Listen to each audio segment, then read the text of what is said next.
Greetings, guys. Welcome back to my channel. My name is Monette, and this is my channel, Evolve with Monette. I am so happy to have you join me today. For those of you that are new here, I'm a professional intuitive empath, and we're going to jump right into the video. Guys, keep people out of your relationships. This is a little bit of friendly advice and advice that I'm often having to work with my clients on, because it doesn't matter what age or stage we are. If you're not whole and healthy and healed and you don't trust your own voice, this is why I talk about strengthening your intuition, knowing what you feel, what you want, how you would like things in your life to be. It's really important. In my early 20s, I recall having a girlfriend say to me, someone that I was dating, "Why do you let your best friend weigh into our relationship?" My best friend was a male, and he got to opine and interfere, and I was immature. So I didn't know myself. I was like 21, okay? I didn't know myself, and I was insecure, and I was immature, and every other word, insolent, that you could think of. And excuse me, I didn't see or realize how much he had affected and was like a little birdie in my ear and affected the relationship. And I remember her one day just being exasperated with me and being like, "Our relationship is not going to work because of him." And I was like, "What?" And we actually broke up. We got back together. We broke up and got back together a lot. But she did set a boundary for me for a good bit because he was too involved in our relationship. I will never forget that. And I didn't see it at the time, how much I was allowing him to interject and interfere. Now, he was not happy. He was not in a relationship and whatever, and I was his, only source of happiness and all that stuff. Meaning, like, I was his best friend, and he felt, all the things that happen, third party energy. Even though it wasn't sexual, it was an emotional interference. And guys, third party energy isn't always a cheatation or an affair. It could just be friendship intervention. It could be your family. It could be your mother. Some of you guys are dating mama's boys. Some of you guys are dating daddy's girls. People, somebody outside of your relationship that has a sway or influence on how your relationship is going, even though they don't know the intricacies or the particulars of your relationship. Maybe they've never even had a relationship like yours. In the last couple years, a friendship of mine that needed to go by the wayside, but it was certainly aided and abetted. And this is 20 years later. I'm in my late 30s as this was happening. And someone was allowed to opine and weigh in.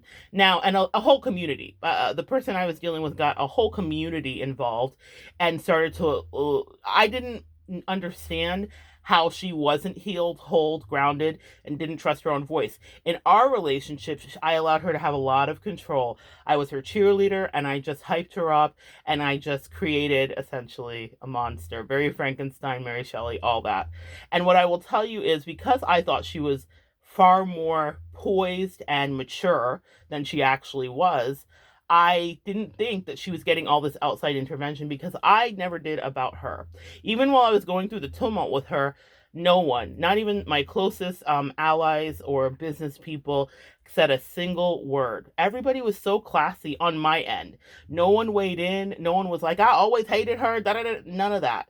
None of that happened, okay? While I was processing it, none of it could happen because I was sure of who she was. If you're dealing with a situation where someone is allowing people to weigh in, here are some things you need to know. They're not sure of who they are, and they're not sure of who you are. So what that means is, if they're not sure of who they are, they cannot be sure of who you are. She started saying things to me that were insidious and spiteful and mean, and that came from her own soul. Listen, she could only be swayed and influenced to what she felt naturally. She started to be suspicious because she was untrustworthy, so she couldn't imagine that I would be. And she said something to me particularly that is the reason I'm making the video today, because I was just dealing with a client, and they said something that someone had said to them via someone else, third party drama, and it reminded me of this situation. She said to me, "You get in people's heads." And it came from her shadow, and it came from an outside energy. I knew exactly who had said it to her. I knew exactly who was trying to dissuade her. Let me tell you something, guys. People that don't have the relationship that you want will do anything to wreck it up. And the influences she was around, influences, mind you, were in our late 30s. Excuse me. Much past the age, excuse me, much past the age of being influenced. And but she was, meaning I was influenced in my 20s. That's about the right time for you not to know exactly what's going on. If you haven't figured it out by the time you're almost 30 or 40, not 30, but 40, you still have time to figure stuff out in your 30s. But by 40, you should be solidifying your energy. And if you have relationships, they should be solid. But with our marriages, with our friendships, with our whatever, sometimes they're not. When she said that to me, I knew that it was coming from somebody else. I immediately heard, I was like, this is not your voice. And I knew that because I remember having a similar conversation 20 years ago with my ex-girlfriend who was like, that doesn't sound like you. I remember years later with my husband when I was dealing with a narc that I would spend time around a narc and I didn't realize she was a narc and I wasn't all, informed and everything. And I would come home and I never told him. We were just dating at the time. And I would come over to his house and I would never tell him even that I was with that girl that day, okay, which was just a platonic friend of mine.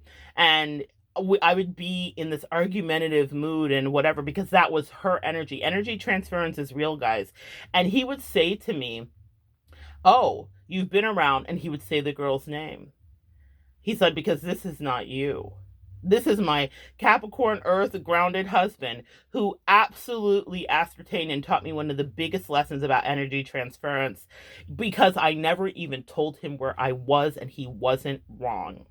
So when this person in my life began to, and that was third party interference, even though she wasn't saying, leave your man, though I will say that narc specifically opined, you and your husband are so calm, you never fight, your relationship seems boring. Narcissists are fucking maniacs, guys.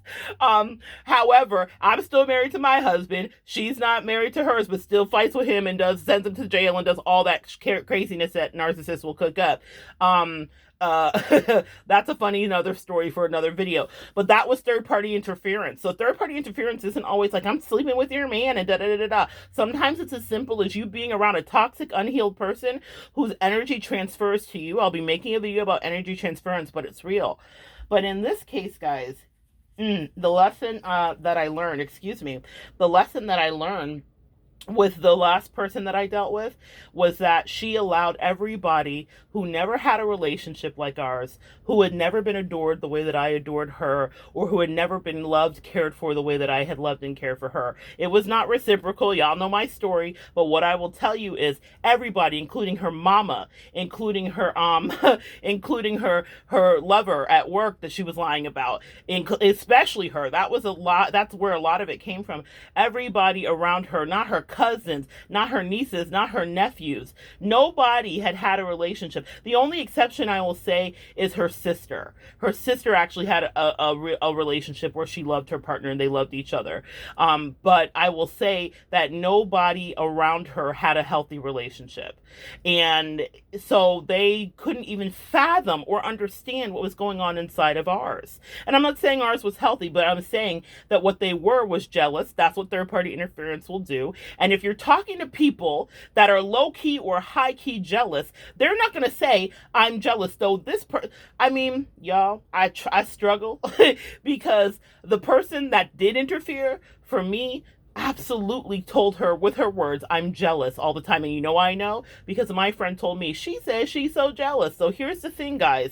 She didn't want to pay attention because she was flattered and delighted. She didn't realize that she'd be sitting at home in her fucking bottle and beer by herself, whether she's with that person or not, crying tears because there's no more delicious or magical or healthy or healing friendship there to replenish her. Don't play yourself out of your positions getting stupid advice from people that are cravenous, lonely, and empty, that have never even had the relationship dynamic or experience that you've had, because they can't have it. They will take yours. Misery.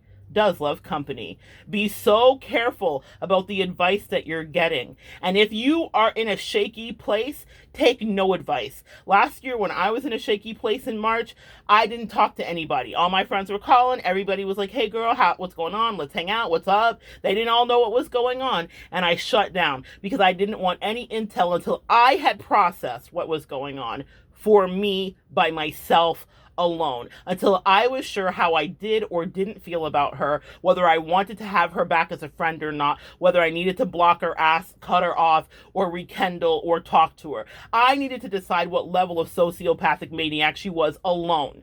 And that was one of the healthiest things that I ever did, was not get the opinions of everybody. I got therapy from unbiased people. I had varying modalities. I did a lot of self-healing, meditation, shamanistic work, bull ringing, flower singing. Guys, you saw the videos. I did my real shadow work.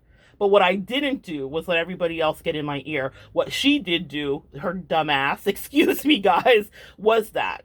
Now, I say dumbass for her, it's a lesson, right? She will move on. And I imagine that the next time she gets in a good relationship with someone that she values, that she will not do that. Or if she's even in the toxic relationship with the person that she valued, maybe no one else will opine. Okay? No one else can give her any advice. Certainly when I gave her advice, she was very happy not to take my advice, because the person that she placed value on was the person that was a snake in her ear. Some of you guys are in that situation. That's who she protected fiercely, and that's who she thought, this advice from this maniac who is mentally unbalanced, this is the good advice to take. Not from my friend, my bestie, who is actually a professional intuitive, who speaks to clients around the world and has given me only the best advice that has been true every time. We all make our choices, guys, but when you get a third party involved, especially if they don't know the dynamics of your relationship, they'll screw it up every time, because they want you to hang out with them, because they want you to be there, because they want you to be their best friend, because they want you or their lover or their whatever, okay? Fill in the blank for your situation. If you are asking everybody their opinion, be very careful, because everybody will give you their opinion and you might play yourself out of whatever your position is or whatever relationship it is. If it's toxic and healthy, and if it's super abusive, sometimes we need to go to somebody. Do not isolate. But if it's just a more mental thing, try to figure out how you feel. Try to not let that be an influence. And like I said, in my case, no one said anything. Some of the people that were closest to me said not a word. While she had everybody else's opinion and she was playing mind games and doing all of this stuff, the mind game she played was on herself, not me. You know, she got away with some murder with me for a while. But I was just watching her the whole time like, wow, you're not as smart as I thought you were. And you'll never forget this lesson. We were karmic soulmates to each other. It was a powerful teaching moment. But in your cases, whether you're a karmic soulmate or not, you will absolutely and unequivocally regret allowing people that don't like whoever you're dealing with or don't understand it to opine. Look at their life. Look at their life. Are they living happy, fulfilled, juicy lives? Are they having healthy sex lives? Are they having healthy romantic dynamics? Does your father dance with your mother at a wedding after many, many years of marriage?